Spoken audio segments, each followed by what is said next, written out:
As many of you guys know, we are in the midst of a Dagastani invasion. The doomsday clock is ticking. Every single day we get a little bit closer to it.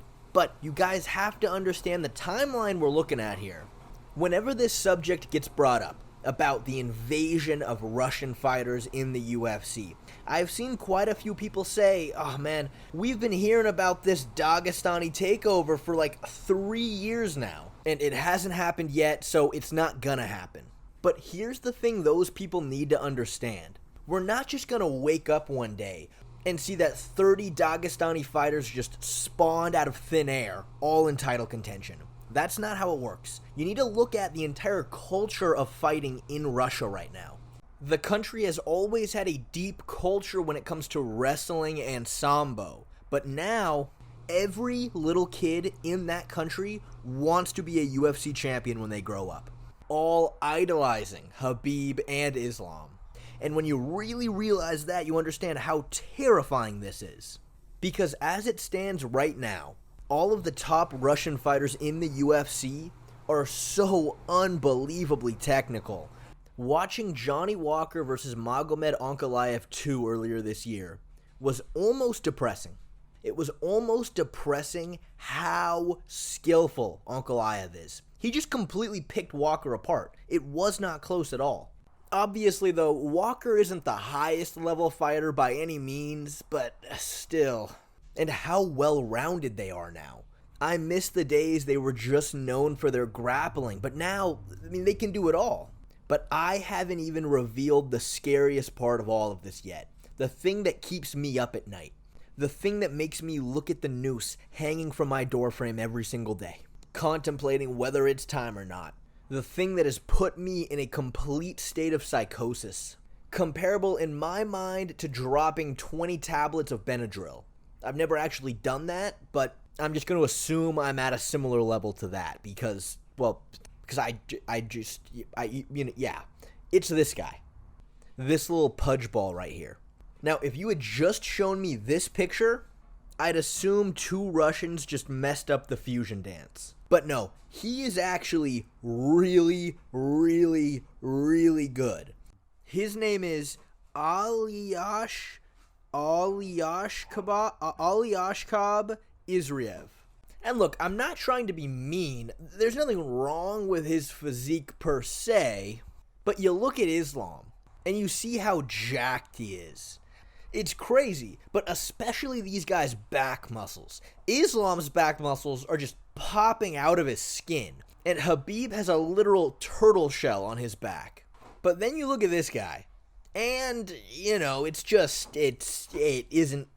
just not the same. He fought on the Contender Series, ran through the guy he was fighting. He's had 1 fight in the UFC so far, and he's making his main card debut this Saturday. This guy fights at middleweight, 185 pounds. He's 5'8" with a 74-inch reach. He's got that Kelvin Gastelum build from middleweight, but dare I say, he looks quite a bit softer than Kelvin did. So far in the UFC, he does not have a whole lot of fight time, but from what we've seen, really smooth on the feet. Just by the way he looks, you wouldn't guess it, but really good kicks. Super fast leg kicks, good high kicks. Now, his boxing defense may need some work. He got cracked a couple times in his last fight, but at the same time, the guy he was fighting, Denis Tululin, is a decent boxer. But Izriev was having a lot of success with his hands as well. But what really impressed me is his combinations. He'll throw a knee up the middle with a right hand right behind it. He'll walk right into the pocket throwing short elbows, all while keeping a very, very high pace. But the thing that makes all of this so impressive is that he is a grappler. That is where his skills really lie. This guy moves quick. He has a really fast shot and seems really strong in the clinch. Look at this takedown. He reaches down for the single leg. Doesn't even shoot. He just reaches down. His opponent attempts to sprawl, but he was unable to get his leg back in time because Izriev was able to get a hold of it. Still, he has all his weight down, and Izriev's posture is completely broken here. Typically, when trying to grab a single, you want to pick their leg up, but that's not possible here. So he puts his head on the opposite side, turns the corner, and takes him down. Just legit high-level wrestling. And once he got him down, his Russian bloodline really started to show.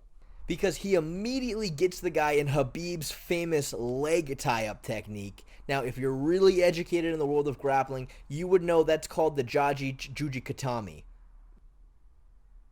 He's got great control from on top, really good at riding his opponent, and was able to get some decent mat returns.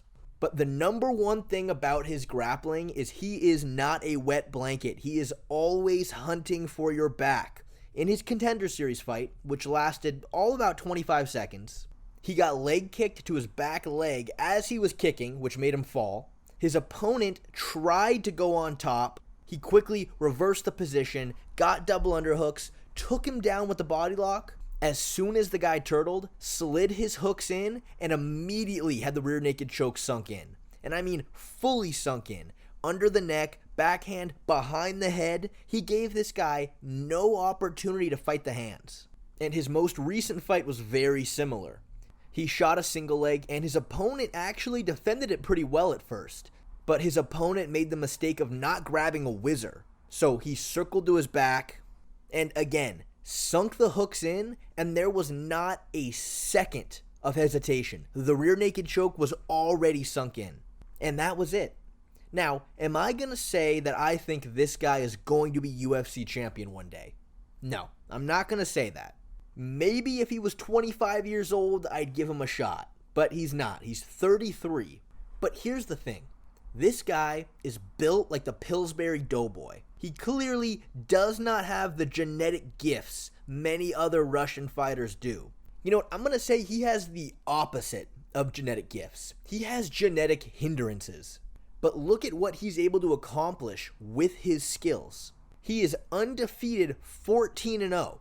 And that is why he is the most terrifying Dagestani fighter I have ever seen. And that's why I believe Russia is going to take over the sport of MMA. It might take some time, give it 15, 20 years.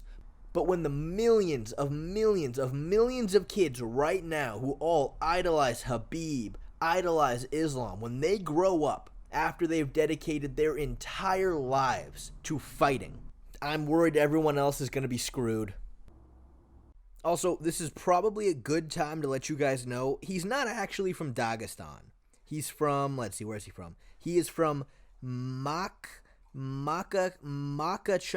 Russia. So, you know, same thing. Oh, never mind. Makhachev is a city in Dagestan. Oh, well, there you go.